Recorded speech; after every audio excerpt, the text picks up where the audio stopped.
Hi guys, my name is Christine and I'm a dating, relationship and personal development coach.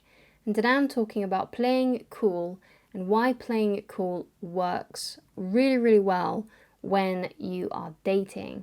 Now obviously you don't have to play it cool as much when you get into a relationship, but you definitely need to play it cool when you're simply just dating someone.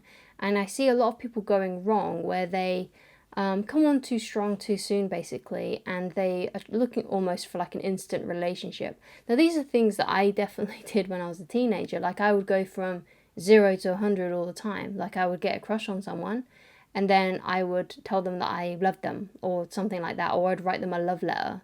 And I want that instant relationship. And I didn't know that there had to be like a dating, courting process.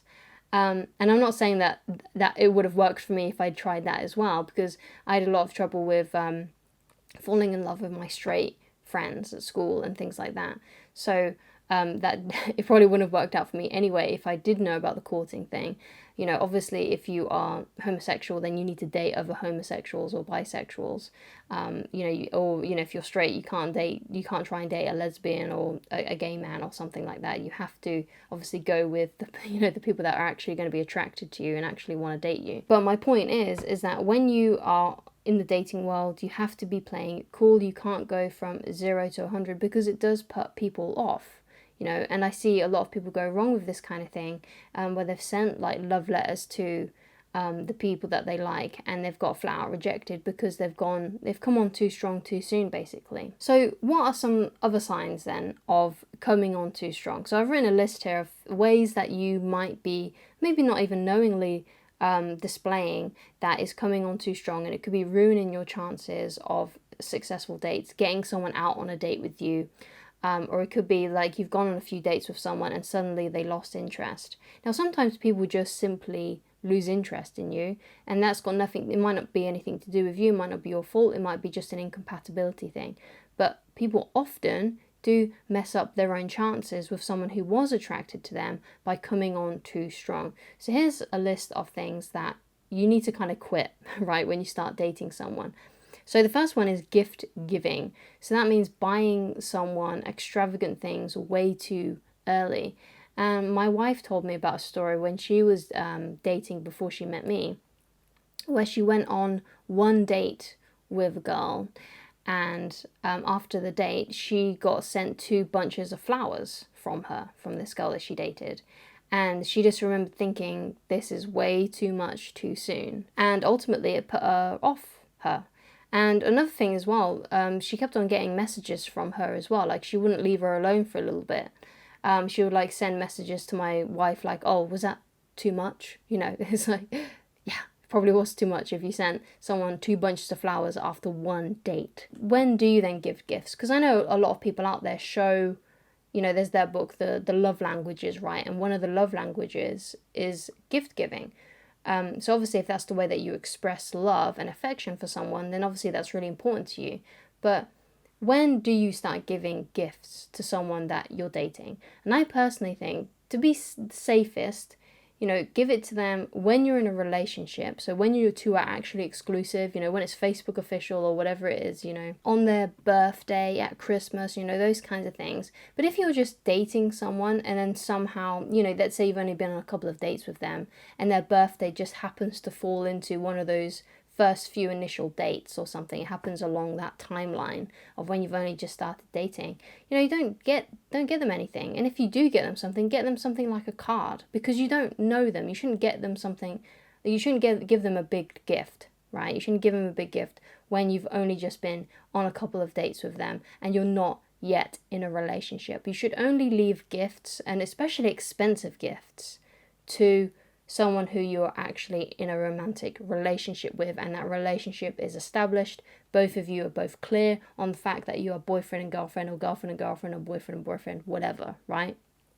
It has to be that. You have to be in a relationship, to give them a big gift, like let's say buying them some jewelry, buying them flowers. Leave it off, right, until you're in a relationship. So another way that you may come on too strong, or something that is something coming on too strong, and it's something that I've already spoken about, and that is when you say to someone that you're dating that you're in love with them, or that you really, really, really, really like them too soon. Because guess what? You don't need to say to someone that you're dating that you like them. You don't need to say to them that you love them, because the fact that you're on a date with them, the fact that you continue to go on dates with them, is enough of a clue for them to know that you like them, right? If you're on a date with someone, it's clear that you like them, right? And they know that, right? So don't treat your date like an idiot and feel like, oh no, I need to tell them that I like them, so they know 100% that I like them. If you keep on meeting up with them, it's just common sense that you like them. Another way that is kind of coming on too strong is if you start being overly romantic too soon. You know, if you keep on saying lovey-dovey things, if you like do what I did when I was a teenager and send like love letters, you know, write them love notes and things. Those are things that you should leave for someone who you are in a relationship with, right? So wait until you're actually in that committed relationship and both of you are clear that you're in a relationship before you start being too lovey-dovey, too romantic, you know, getting the red rose, you know, those kinds of things. Leave that off until you're in a relationship. So what is the right approach then? So playing it cool when you start dating, it doesn't mean that you're cold to them or mean to them or you're passive aggressive to them in any way. It doesn't mean that you treat them badly or anything like that. It just means that you don't say all those things that I just did, that you don't give them too many gifts. You don't get overly emotional with them. You don't write them love letters or anything like that. You just keep it casual. For it to be casual then, you know, you meet up with them, you go on a date with them, you hang out, you have a great time, and basically you keep on doing that once a week or once every 2 weeks until it gets to a point where you two start spending even more time together. And when you start spending more and more time together, eventually that relationship gets more clearer and either one of you asks the other to be their boyfriend or girlfriend, whatever it may be. Or it might be a case that neither of you even say that they want to be your boyfriend or your girlfriend or anything like that, and they don't even say that you're exclusive, but it's just clear by the amount of time that you're spending together that clearly you are in a relationship. You've met their parents, you've met their parents, they've met your parents, you've met their friends, you're always together. It's clear that you're in a relationship, but it may not be something that was actually spoken about. But it's clear that you're in a relationship by those indicators. You're not really in a relationship with someone you only see once a week for a date and you're still getting to know. It's only when you start getting really more intimate with them, in a sense of, you know, their family, you know, their friends, you spend a lot of time together, you're always at each other's house or something like that, or you start moving in with them. That's a really clear sign that you're with them in a relationship. But to begin with, you need to keep things casual. So that means dating them once a week or once every 2 weeks. You go out for a meal or something, you're vibing, you're having a great time, you're getting along really well. And eventually, after those couple of weeks have gone by, you'll start to spend more and more time together. And if they end up not liking you, then you'll probably hear about it within that first month of dating them. They will stop contacting you as much, or they may say that they're just not interested in dating you anymore, and that's fine, because what it may be is it might just simply be an incompatibility issue. They may have liked you really a lot to begin with, but when they got to know you, they figured out that you weren't their cup of tea. Or it may even happen to you. You may go out with someone for a couple of weeks, you may go on like 3 or 4 dates with them, and then you realize, this person isn't for me.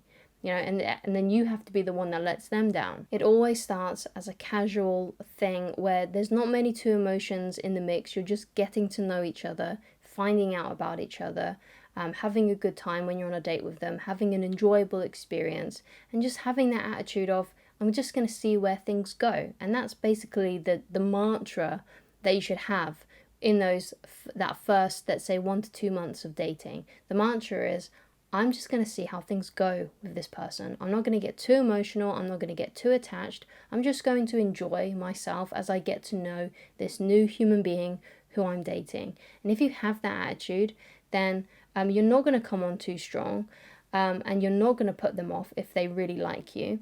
And you'll have success with those dates. You'll have success with those people that you date in that casual sense.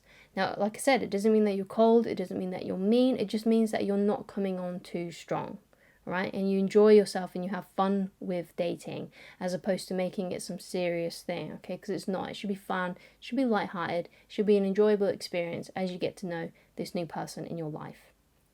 So thank you so much for watching. If you'd like to get in touch with me personally, then please go to www.christineloveridge.com. Thank you so much for watching, and I shall talk to you again very soon. Goodbye.